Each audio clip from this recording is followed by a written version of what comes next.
Bismillahirrahmanirrahim. Assalamualaikum warahmatullahi wabarakatuh. Bismillah, innal hamdalillahi nahmaduhu wa nasta'inuhu wa nastaghfiruh wa na'udzu billahi min shururi anfusina wa sayyiati a'malina may yahdihillahu fala mudilla lahu wa may yudlil fala hadiya lahu. Asyhadu an la ilaha illallah wa asyhadu anna Muhammadan abduhu wa rasuluh. Allahumma fassalli wa sallim ala sayyidina Muhammadin wa ala alihi wa sahbihi ajma'in. Rabbi shrah li sadri wa yassir li amri wa hlul 'uqdatam min lisani yafqahu qawli. Qala Allah ta'ala fi kitabil karim wa huwa asdaqul qailin. A'udzu billahi samil 'alim minasy syaithanir rajim.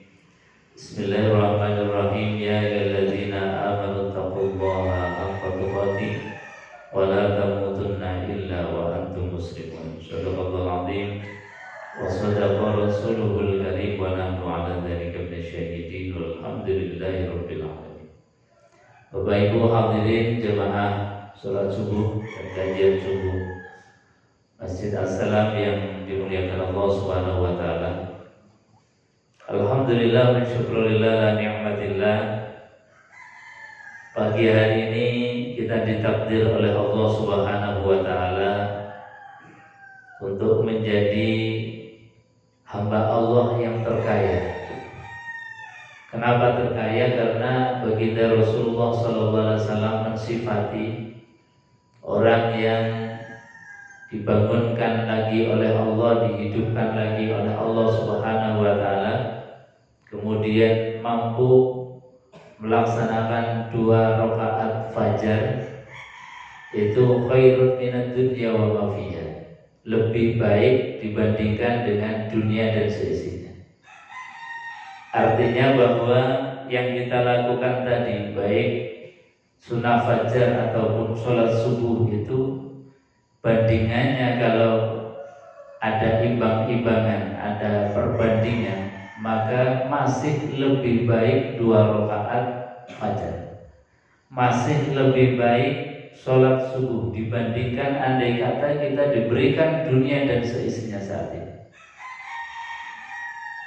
Kenapa sampai demikian? Baginda Rasulullah SAW membuat satu perbandingan. Karena memang andai kata kita diberikan dunia dan seisinya, kemudian meninggal dunia, dunia seisinya itu tidak ada manfaatnya sama sekali dibandingkan dengan 2 rakaat fajar. Maka beruntung sekali kita yang ditakdir pagi hari ini bisa ruku, bisa sujud di hadapan Allah Subhanahu wa taala, karena ini adalah nikmat terbaik, karena ini adalah status kita yang akan kita banggakan di hadapan Allah Subhanahu wa taala. Bapak Ibu hadirin jamaah yang dimuliakan Allah, kita lanjutkan kajian tafsir Al-Qur'anul Karim masih pada surat Al-Baqarah. Di dalam Al-Qur'anul Karim, Quran ini kalau kita peres, itu ada 2 hal yang disampaikan oleh baginda Rasulullah SAW. Jadi Quran kalau diperes isinya, saripatinya, itu hanya ada basyiran wa nadhiran, hanya ada kabar gembira, motivasi dari Allah Subhanahu wa taala, juga nazira, peringatan-peringatan dari Allah, rambu-rambu yang Allah berikan kepada kita, supaya ketika kita berjalan kembali pulang ke hadapan Allah Subhanahu wa taala, itu tidak keblasuk-blasuk, tidak tersesat jalan. Kenapa? Karena setiap jengkalnya dikasih rambu.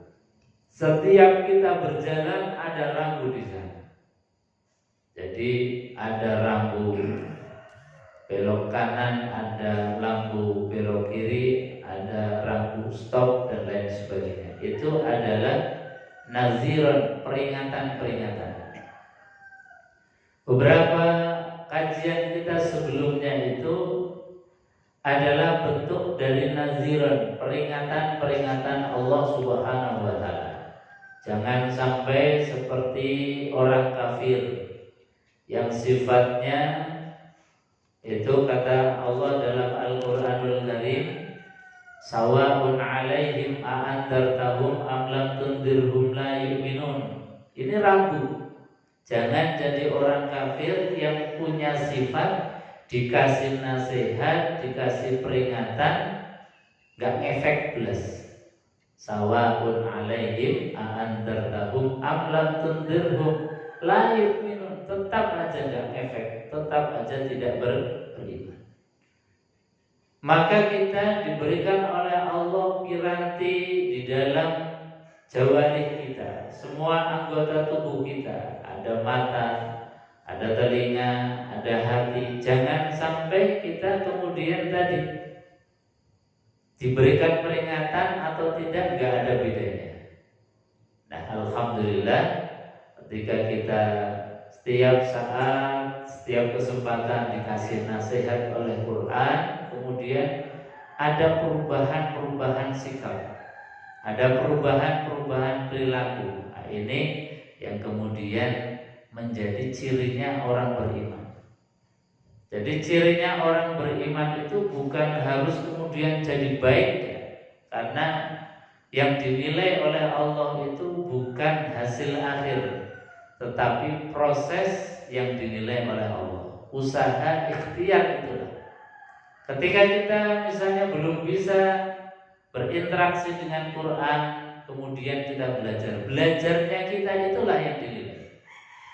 Meskipun mungkin sampai akhir hayat kita belum bisa baca Quran, belum tahu tentang isi kandungannya Quran semuanya. Tapi manakala kita mau hadir di majelis-majelis ilmu, ada ikhtiar, ada usaha, itulah yang kemudian disampaikan oleh baginda Rasulullah SAW, ahlul Quran, ahlul Quran.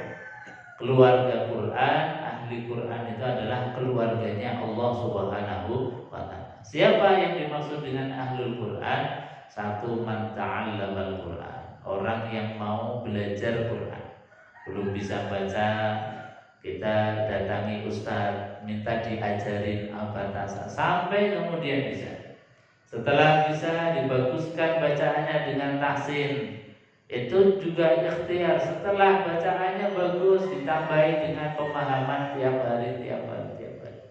Ini namanya ikhtiar kita yang dinilai oleh Allah Subhanahu wa taala. Jadi sekali lagi, bahwa jangan sampai kita kemudian menyerupai oleh orang-orang kafir. Apa ciri mereka?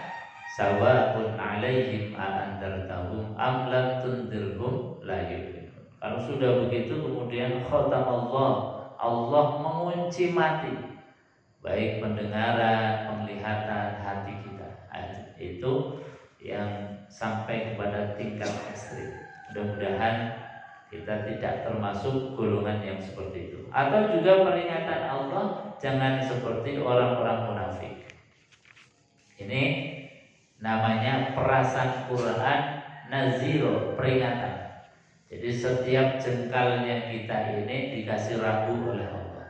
Jangan seperti ini, jangan seperti ini. Kamu harus lurus begini, shiratal mustaqim. Kemudian di ayat berikutnya adalah basyiran, kabar gembira, motivasi, sebuah harapan yang dibangun oleh Allah Subhanahu wa taala melalui Quran. Optimisme, harapan ini yang menjadi kemudian orang itu hidup. Orang itu punya arah, ada goal setternya. Yang akan dituju itu seperti apa? Nah, ini namanya basyirun, kabar gembira. Dan Quran ini luar biasa balancingnya. Jadi tiap kali Allah menjelaskan tentang naziron, maka habis itu basyirun. Kadang basyirun dulu baru naziron. Jadi tidak pernah lepas. imbang. Ini sayap Quran, sayap satunya adalah peringatan, sayap satunya adalah optimisme harapan.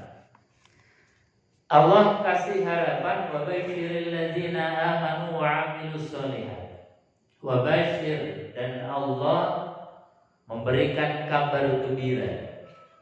Kabar gembira untuk siapa? Alladzina amanu wa 'amilus sholihat.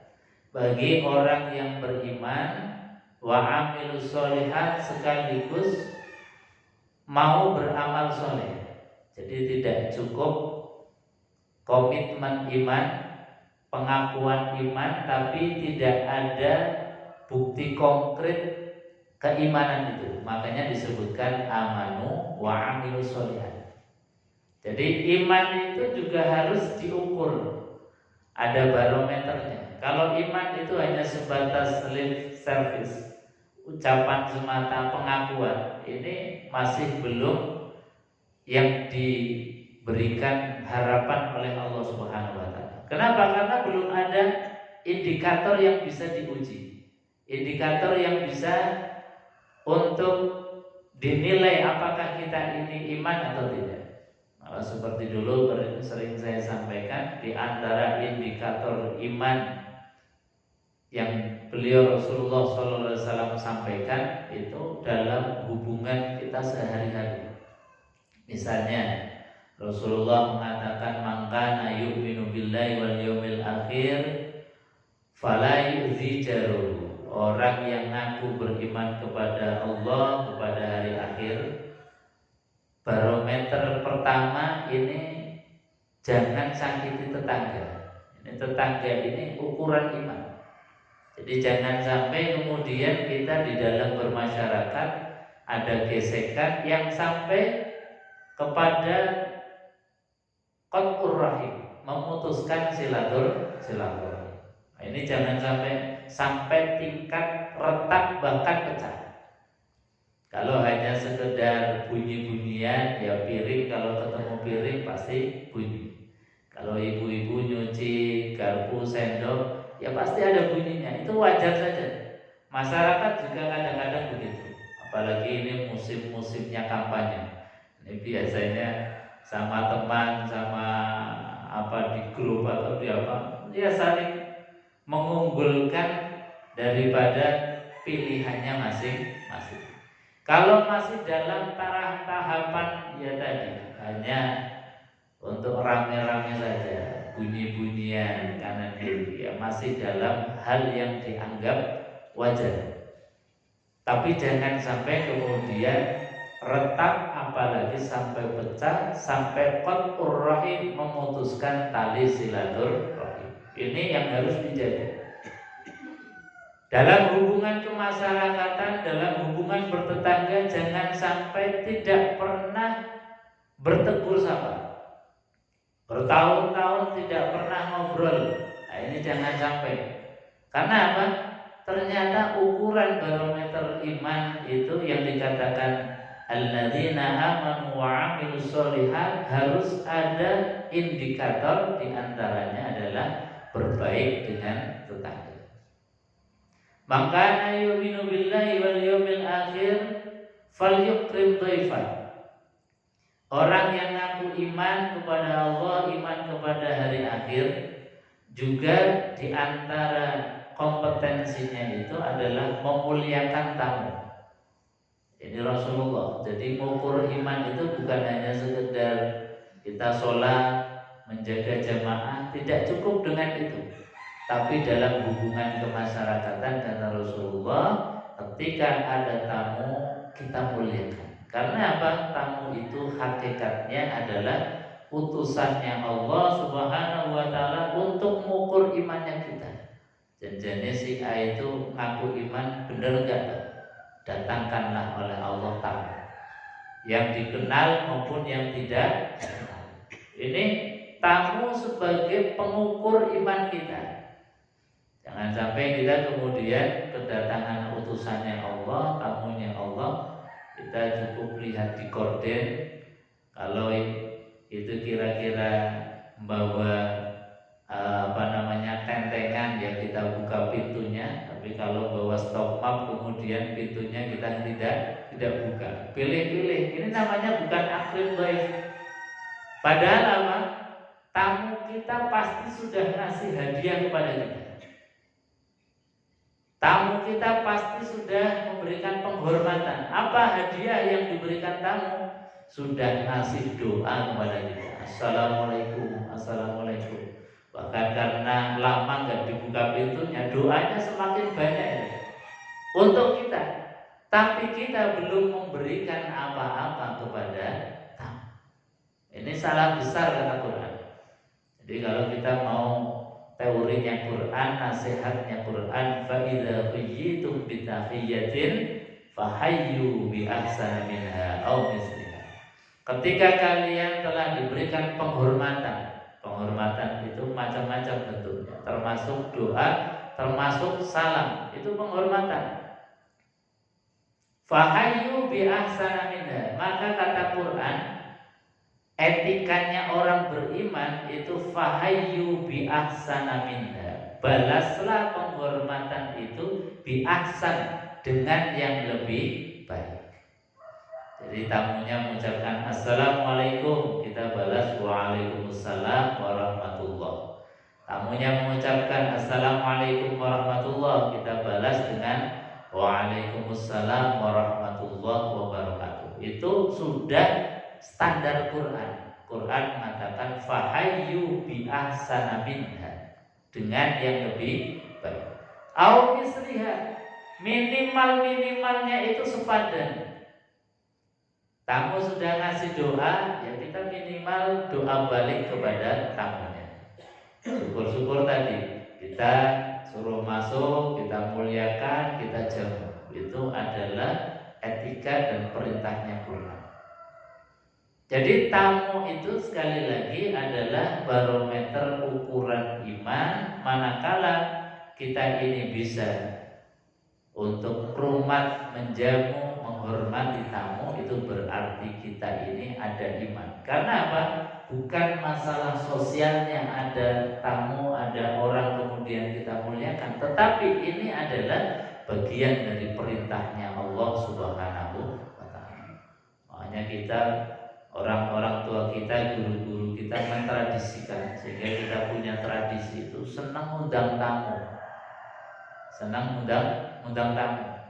Jadi kita ada apa-apa itu pasti ngundang tetangga, ngundang saudara, ngundang tamu. Ibu-ibu baru lahiran, sudah tetangga kanan kiri diundang menjadi tamu kita.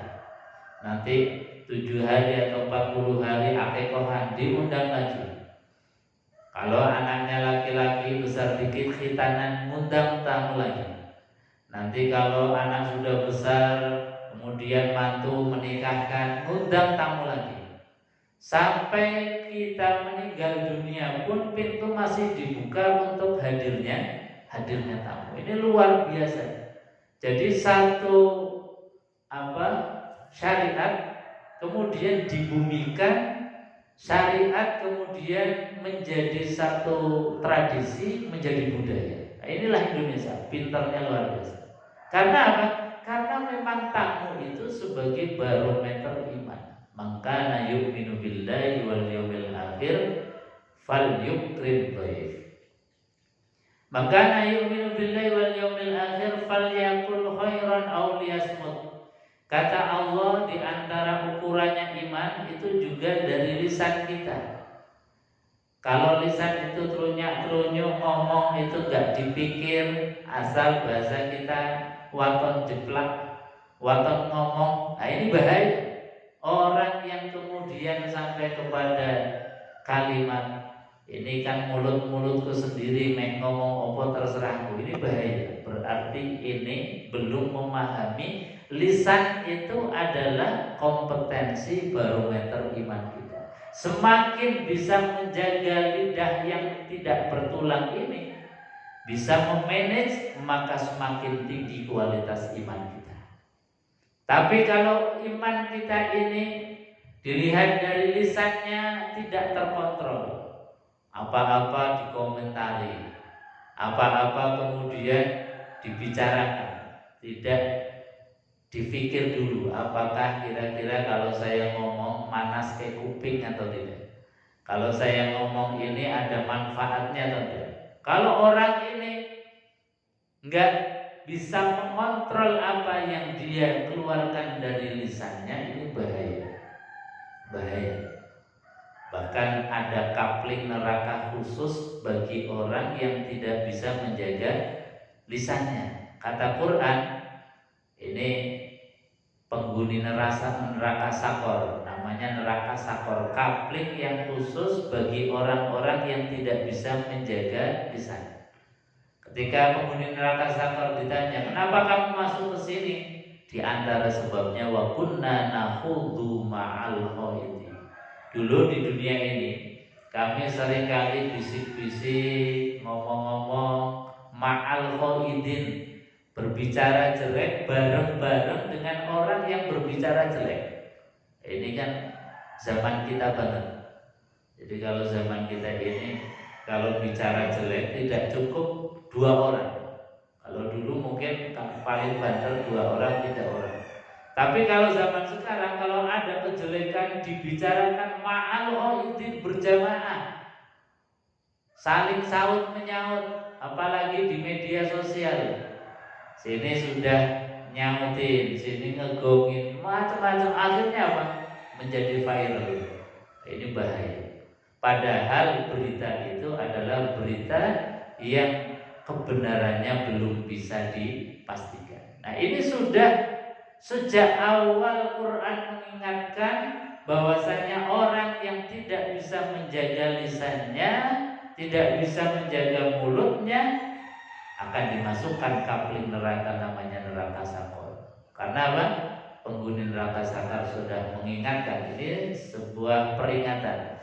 Jadi ragu-ragu tadi kata mereka, wa kunna nakhudhu ma'al khaidin. Kami masuk neraka ini bukan karena enggak sholat, bukan karena enggak puasa, bukan karena tidak haji, bukan karena tidak umroh, tetapi lisanku tidak bisa dijaga.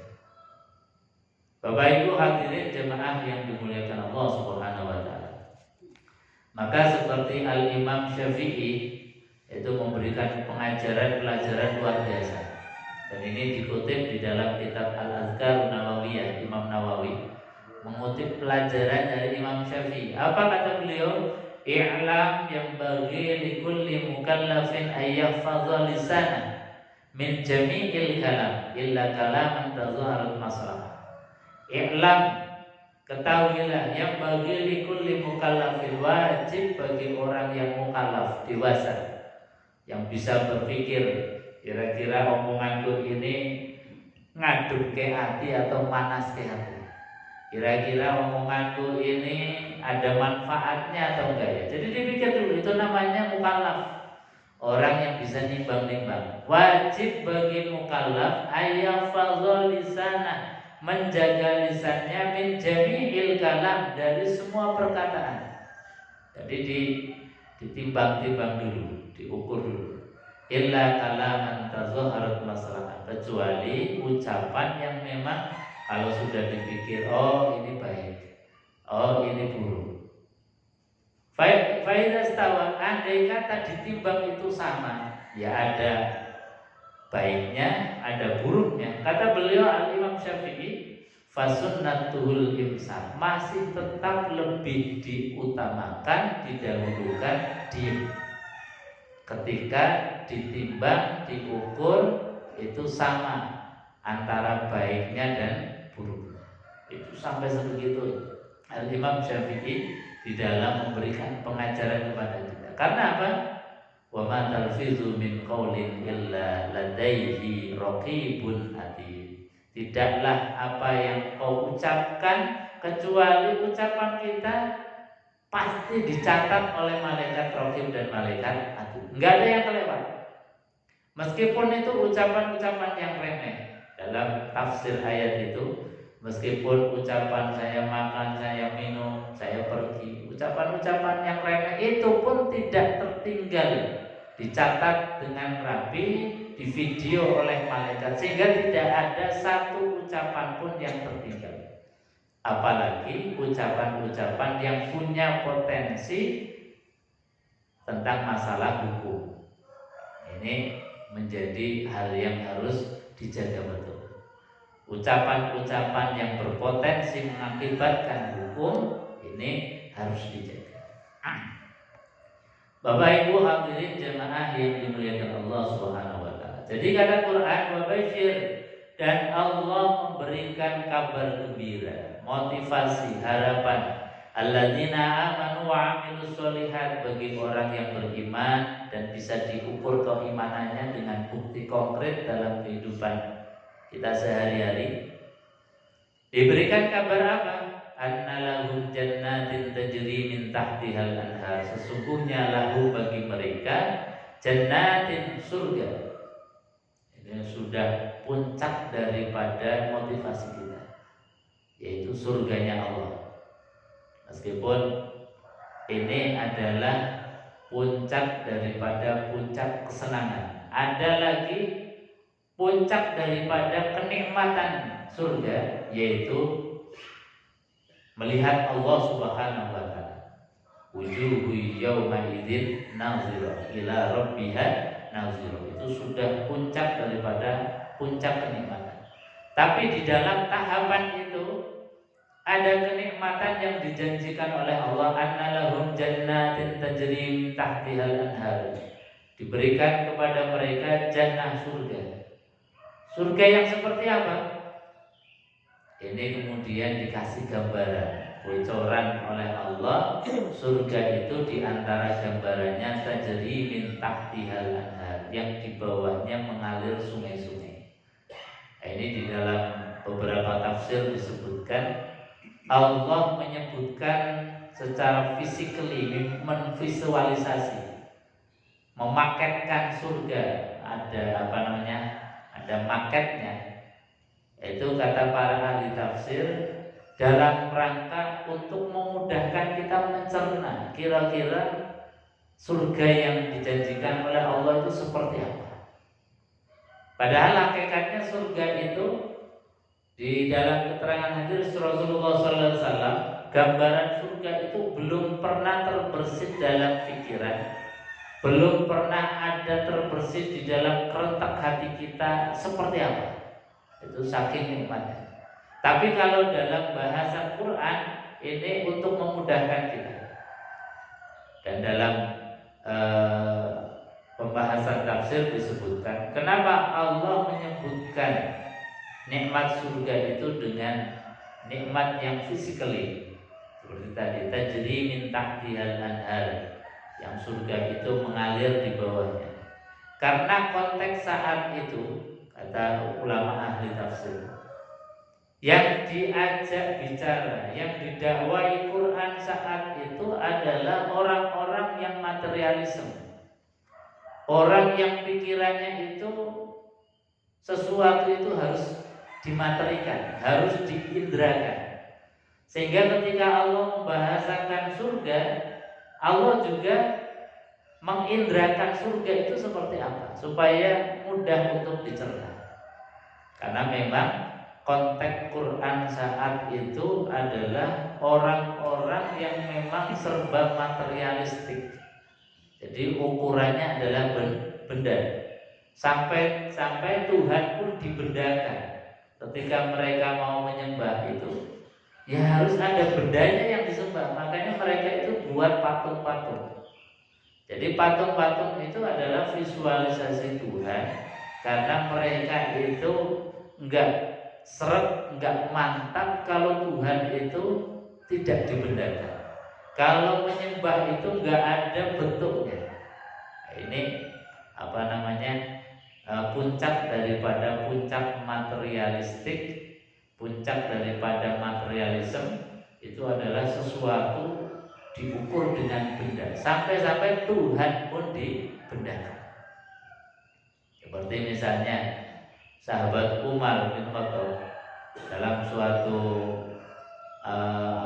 kesempatan beliau mau pergi, lupa bawa Tuhan, lupa bawa patung yang biasa disembah, bingung mau ibadah patungnya nggak dibawa. Akhirnya apa? Bikin patung sendiri dari kurma.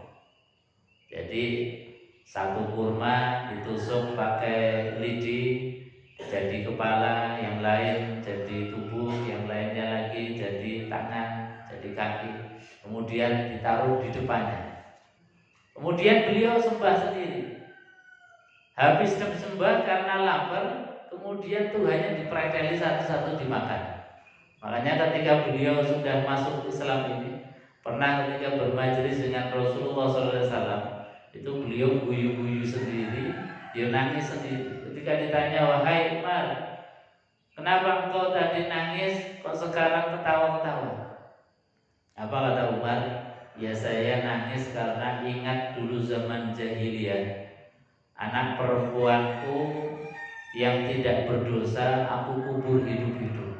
Karena memang dulu sebelum Islam datang dikenal dengan zaman jahiliyah. Di antara ciri jahiliyah itu adalah tidak mengenal peradaban, sampai perempuan yang menjadi soko kehidupan kita saja baru lahir langsung dikubur hidup.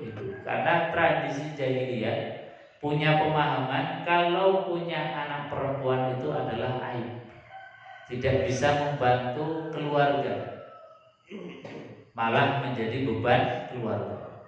Maka aku kubur hidup-hidup.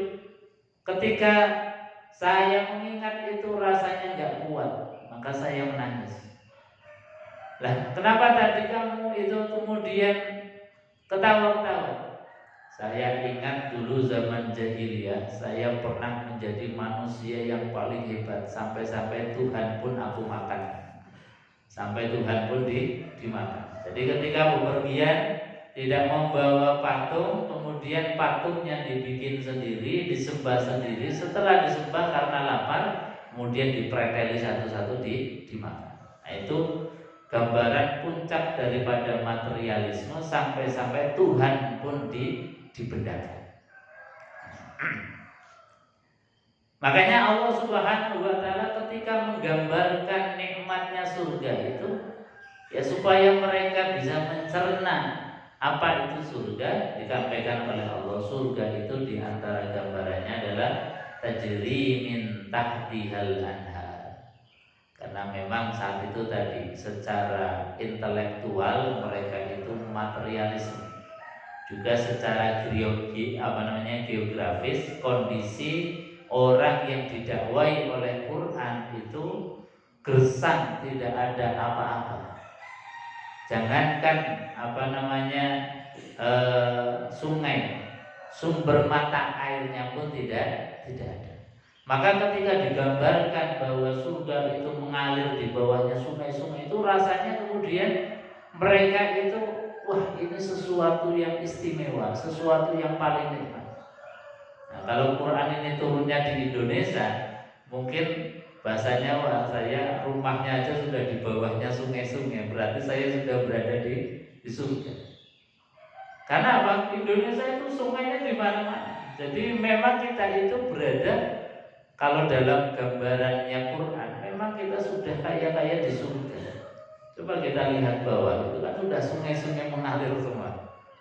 Nah, ini. Jadi karena konteks ayat yang turun dan yang didakwai itu secara geografis memang padang pasir, jangankan sungai, ada sumber mata air itu rasanya sudah sesuatu yang langka. Makanya ketika digambarkan ada sungai-sungai mengalir, itu adalah sesuatu yang spesial. Jadi sesuatu yang puncak daripada puncak kenikmatan. Nah, kalau dulu tadi, kalau Quran turunnya di Indonesia, mungkin nggak laku gambaran ini. Karena apa?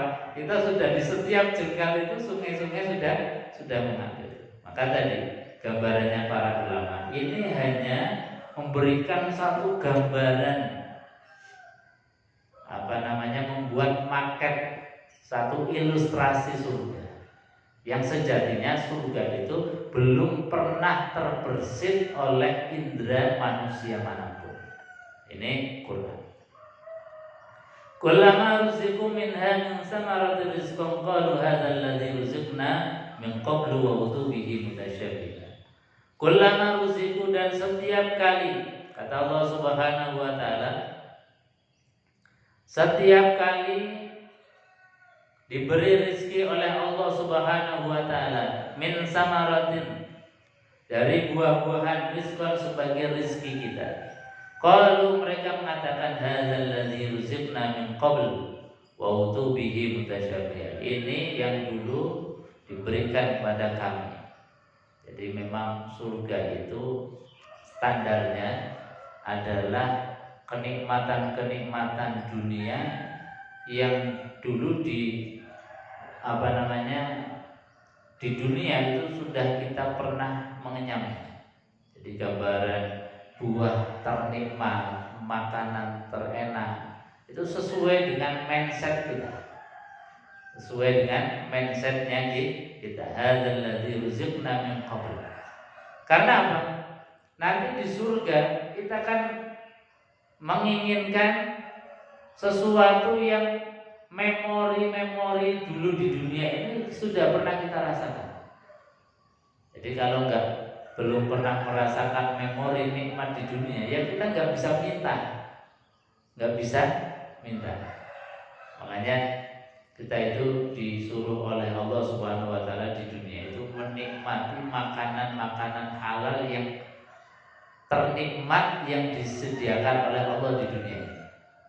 Makanya perintahnya Quran ini bukan hanya ibadah mahdhah saja, sholat, ngaji, tapi famshu fi manakibiha wa kulu mir rizqi. Ini juga bagian dari perintahnya Allah. Apa itu? Kata Allah, famshu fi manakibiha, maka jalan-jalanlah kalian. Kita ini disuruh healing, disuruh rekreasi. Jadi pergilah kemana saja, fi manakibiha, ke lorong-lorong, ke tempat-tempat yang jarang kita singgahi. Kita disuruh untuk sana. Bukan hanya disuruh jalan-jalan, tapi wakulu mir rizki, dan makanlah dari rizki yang ada di tempat itu, yang kita singgahi, yang kita lewati. Ini perintahnya Quran. Jadi famshu fi manakibiha, agar kita mengenal tadi makanan-makanan yang tidak biasa kita makan, sehingga memori kita nanti di akhirat itu, oh saya pernah makan buah khas di daerah ini, saya pernah makanan yang enak di daerah ini, saya makan. Jadi memori-memori kita itu terbangun sehingga nanti di akhirat kita bisa minta, ya Allah saya pengen. Ya minimal kita tahu dulu lah, meskipun mungkin belum bisa menikmati. Oh ini ada makanan gini-gini, kayaknya enak, tapi kok di dunia belum pernah bisa menikmati karena orang dia duit misalnya, nggak punya uang atau nggak bisa menjangkau. Tapi minimal kita termemori di dalam pikiran kita. Karena tadi Allah mengatakan hadzal ladzi ruziqna min qabl. Jadi ini rezeki yang dulu itu sudah pernah ada di dunia.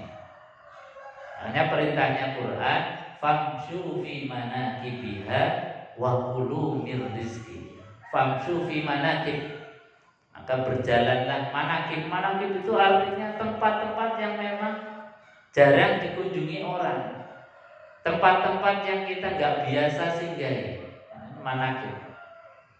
Jadi antara sirriyahnya adalah supaya setiap sudut-sudut bumi itu menjadi saksi tasbihnya kita, menjadi saksi zikirnya kita. Karena pasti ketika kita kunjung sana, ada waktu sholat, kita sholat di sana. Maka bumi yang kita singgahi dan menjadi saksi zikirnya kita, sholatnya kita, ibadahnya kita, semakin banyak saksi-saksi yang nanti akan mempersaksikan kebaikan-kebaikan kita. Di samping itu juga merealisasikan doa di dalam sholat kita. Kita kan doa kalau i'tidal sami'allahu liman hamidah Rabbana lakal hamdu mil'us samawati wa mil'ul ardi wa mil'u ma syi'ta min syai'im ba'du. Kita doanya Sami'allahu liman hamidah. Moga-moga Allah mendengar orang yang sedang memuji. Yang pujiannya dalam memuji Allah itu mil'us samawati wal ard, yang memenuhi lorong-lorong langit dan lorong-lorong bumi. Nah, kalau kita nggak pernah jalan-jalan kan pujian kita nggak sampai kepada bumi-bumi yang jarang kita injak, jarang kita kunjungi. Maka berkat kemudian ada TKI, TKW yang sampai ke Cina, sampai ke Korea, bumi ateis, goro-goro ada orang Indonesia sana, bumi yang dulunya nggak pernah ada pujian di sana. Berkat ada orang Indonesia, orang Muslim, kemudian bumi yang tidak pernah dijadikan sebagai tempat memuji Allah, nah sekarang banyak sekali kemudian orang yang memuji Allah. Ini artinya apa? Merealisasikan doa kita, Rabbana lakal hamdu mil'us samawati wa mil'ul ardi. Jadi pujian itu memenuhi langit dan memenuhi bumi. Makanya kita tadi dalam rangka memenuhi bumi dengan pujian Allah, famshu fi manakibiha, berjalanlah. Dan di sana kita wudu, di sana kita sholat. Akhirnya apa? Tempat yang tadi mungkin tidak pernah dijadikan sebagai tempat memuji Allah, gara-gara kita datang ke sana, itu tempat menjadi tempat puji. Wa kulu min rizki, dan juga makan rizki yang Allah berikan. Nah, ini sirriyahnya para ulama juga menjelaskan. Kalau kita mengunjungi satu tempat kemudian kita makan dari rezeki yang ada di sana. Kita pergi ke Garut, ya makan dodol Garut. Kita pergi ke Kudus, makan jenang Kudus. Kita pergi ke Klaten, makan apa, makan apa. Artinya apa? Di dalam aliran darah kita itu dibangun sebuah kedekatan emosional. Oh, saya pernah makan di sana. Oh, saya pernah makan ini, makan ini. Artinya apa? Kita merasa bahwa itu bagian daripada hidup kita. Sehingga ketika misalnya suatu saat ada tempat-tempat konflik, tempat-tempat yang mungkin ada bencana dan lain sebagainya, kita yang di dalam daging dan darahnya ada hubungan emosional dengan tempat itu, rasanya mudah untuk kemudian saling membantu. Karena apa? Mereka adalah bagian dari hidupku. Dalam darahku, dalam dagingku ada makanan dari tempat itu. Ini sirriyahnya. Makanya kenapa Allah Subhanahu wa taala kemudian memerintahkan kita di dalam ibadah bukan hanya rukuk dan sujud, tapi juga jalan-jalan tadi, healing. Ini karena tadi sirriyahnya, tempat yang kita singgahi menjadi tempat untuk kita memuji Allah dan juga membangun hubungan emosional antara penduduk setempat dengan kita. Sehingga rasanya kemudian ketika misalnya ada miskomunikasi, ada salah paham dengan kelompok tertentu, dengan orang tertentu, rasanya kemudian malu. Kenapa? Karena mereka itu adalah bagian dari hidup kita. Mudah untuk kemudian wa aslihu bainakum, didamaikan ketika terjadi misalnya miskomunikasi ataupun terjadi salah paham dan lain sebagainya.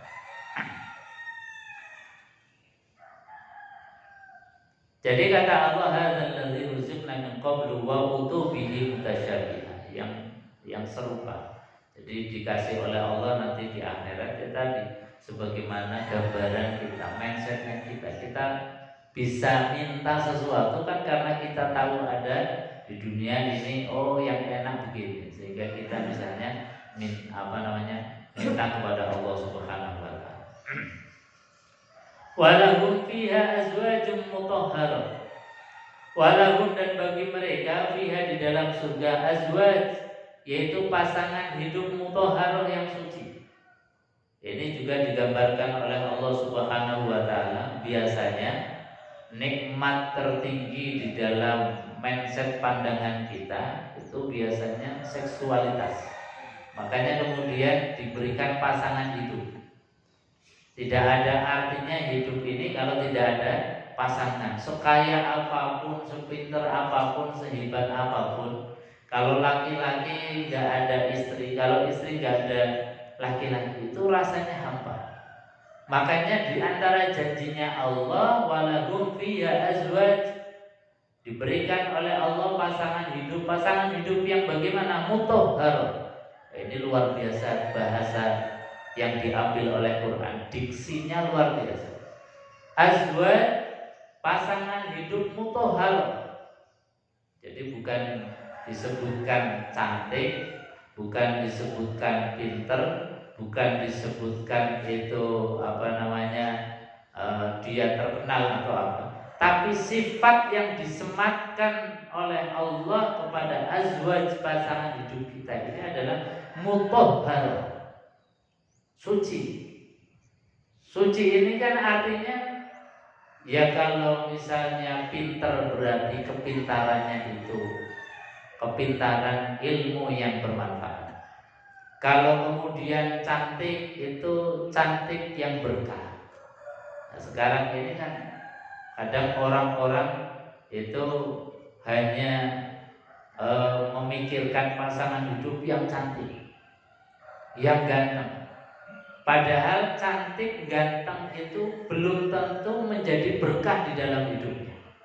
Banyak orang yang kemudian awalnya itu ketika nikah senang-senang, dalam perjalanannya gara-gara suaminya ganteng, gara-gara istrinya cantik, justru menjadi biang masalah. Makanya sifat yang disematkan kepada pasangan hidup kita di surga itu mutahhar. Artinya itu sesuatu yang tidak berimplikasi, berdampak buruk terhadap kehidupan surgawi kita. Ya tentu pasti cantik dan selera hati. Ini dibahasakan oleh Quran azwajum mutahhar. Jadi bukan hanya kalau biasanya disampaikan oleh pembicara-pembicara atau ustadz itu mutahharah diartikan hanya bikir, perawan saja. Padahal lebih daripada itu.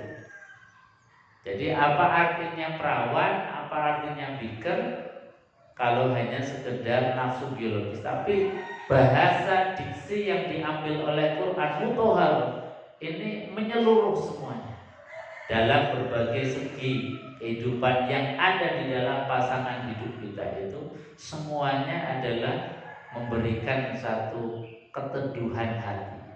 Jadi ketenangan hati itulah yang disebut sebagai surga. Jadi pasangan hidup yang mutahhar. Dan puncak daripada puncak kenikmatan yang diberikan oleh Allah gambarannya adalah wahum fiha khalidun, dan mereka itu kekal di dalamnya. Nah, ini yang menjadi puncak harapan, goal setter kita. Kenapa? Karena apalah artinya surga yang sifatnya sementara. Makanya ini menjadi kata kunci akhir daripada ayat ini. Allah sampaikan wahum fiha khalidun. Kenapa khalidun? Padahal kita ini di dalam dunia ini ibadahnya berdurasi. Ada masa waktunya. Kita hidup saja ada masa waktunya. Paling 60, 70, 80 tahun. 70, 80 tahun yang untuk ibadah saja semakin sedikit lagi. Mungkin hanya separuhnya atau sepertiganya. Artinya apa? Berdurasi. Tapi kenapa pahala dan surga dari Allah itu abadan-abadan? Kata para ahli tafsir, karena orang yang beriman itu punya niatan. Andai kata diberikan oleh Allah umur 100 tahun, umur 1000 tahun pun akan tetap melaksanakan sholat. Makanya meskipun kita ini di dunia ibadahnya berdurasi, tapi karena ada niat, andai kata diberikan oleh Allah usia panjang pun kita tetap akan sholat. Makanya diberikan pahala hum fiha khalidun. Karena apa? Ada niatan tadi. membangunnya. Niat itu sebuah bangunan pondasi yang luar biasa. Makanya Nabi SAW mengatakan an-niyat nisful iman, niat itu separuhnya iman. Maka kita di dalam membangun niat itu harus betul-betul hati-hati dan ditanamkan, dihujamkan di dalam hati yang paling dalam. Karena tadi di antara kenapa Allah memberikan kita masuk ke dalam surga hum fiha khalidun, karena ada hati yang beriman. Andai kata diberikan usia 100 tahun, 1000 tahun, atau selama-lamanya pun kita tetap akan melaksanakan sholat, tetap dalam keadaan iman. Pun demikian orang-orang kafir kenapa juga di neraka khalidina fiha? Karena mereka diberikan usia panjang pun gak efek. Tadi sawaun alaihim a'andartahum am lam tundirhum la yu'minun. Dikasih umur panjang, dikasih kesempatan panjang, dikasih nasihat gak efek. Karena apa? Hatinya sudah teruji. Ini mudah-mudahan dengan kita dinasihati terus oleh Quran, insya Allah hati kita hidup terus. Amin. Allahumma amin. Bapak Ibu hadirin jemaah yang dimuliakan Allah, saya kira itu yang bisa kami sampaikan. Mungkin ada yang mau ditambahkan atau ditanyakan, monggo.